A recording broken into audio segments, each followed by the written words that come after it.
logistics network modification that has been done in the recent time to service this? So first of all, there is no denial of the fact that the customer expectations are changing.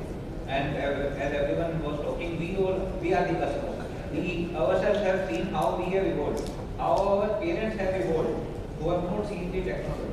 So the customer expectations are changing on a daily basis, evolving rapidly. But what needs to be redesigned, we need to understand what are the parameters which are being changed. So the behavior is changing from price sensitivity to convenience, the time value of the money. From a planned purchases, we are moving to impulse purchases. So we need to ensure that all these factors are being taken care when we are redesigning our logistics network.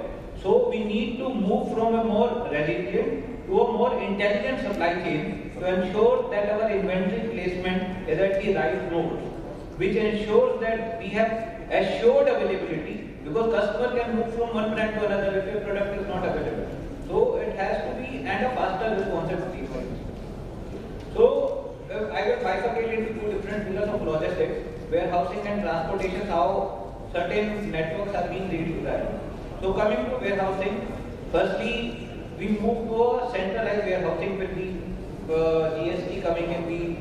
We consolidated the warehouses. But with the way the demand is growing, you need to have your product availability much closer to the demand center. So that's why you need to have some smaller warehouses, some hyperlocal warehouses, which can immediately replenish your demand. So, like along with FMCG companies, Amazon, earlier we used to deliver to their closed-door warehouses, but now we have been asked to supply to their fulfillment center, so that the lead time of redistribution is reduced. Similarly, from a warehousing perspective, our layouts are evolving rapidly. Earlier it used to be a standard layout, you have a staging area and then you have a storage. Now it has to be a closed docking, I-shaped, U-shaped, L-shaped warehouse, so that you maximize your throughput, because you need to have a faster response time. Earlier, again, one more thing which is changing is that you used to operate in a single shift operation because the cost just does not justify. But now, if you are not servicing a customer, it's a revenue loss for the company.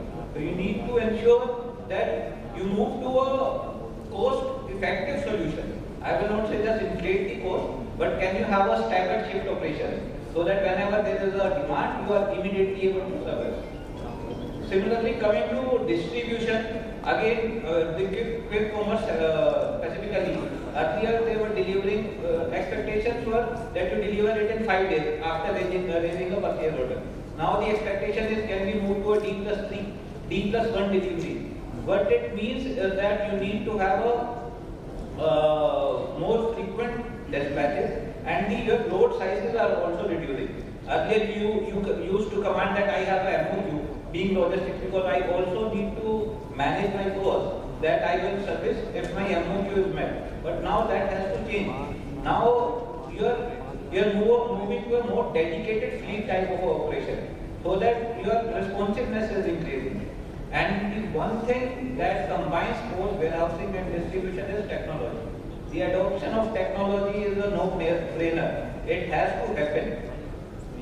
So what I mean to say that more redesigned logistics network needs to bring agility, proximity and technology all together, because unless you do this, you will not be competitive, but you will not be relevant also in the industry.